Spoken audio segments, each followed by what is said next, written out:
Sveiki, latviešu tauta! Apskaties lūdzu uz mani nedzīto purnu. Tas ir viens no protesta formām par to, ka mēs nestāvējam uz barikādēm par tādu Latviju, par zagļu un pederastu Latviju. Mēs stāvējām pavisam par kaut ko citu. Un tas ir arī tā skaitā. Es varbūt pat nebūtu atnācis, ja? Bet aizskāra tas, ka pie Saeimas deputāts uzbruka vislatviešiem, vienam no viņiem. Tātad Saeimas deputāts uzbruka. Ko deputāti ir pelnījuši? Neko vairāk kā dakšas dirsā. Šodien 10:00 vislatvieši bija paredzējuši pasākumu pie Laimas pulksteņa. Viņi atnāca? Nē, viņi neatnāca. Viņi elementāri nomīza. Ko es varu pateikt? Breman, jūs vienkārši esat mizaliņas, kur mīž pampēros.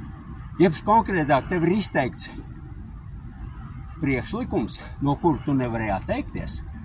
Varbūt tas tā drīzāk. Un ja pa lielam nebija nodibināta tā Latvija, par kuru mēs bijām uz barikādēm. Es negribu iedziļināties dziļi, bet vienkārši pāris momenti.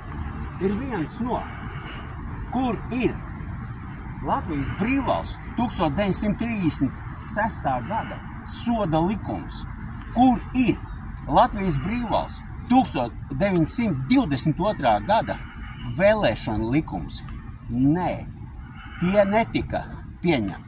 Arī tā skaitā, tas jau drusņi attiecās uz Zodsmaņa laikiem, kad viena nācija bija noteikti par prioritāti, un pie viena vēl bija atcelts nāvsods. Vai nāvsods visu pieregulē? Nē, bet viņš ieliek ļoti normālos rāmjos Latvijas tautas izredzējis. Te daudz ko varētu teikt, bet es būšu īss. Noziegumam pret tautu nav un nevar būt nozieguma noilgums. Mācāmies no ebrejiem konkrēti. Viņiem nav noziegums pret tautu. Arī latviešiem nedrīkst būt noziegums pret tautu. Paldies!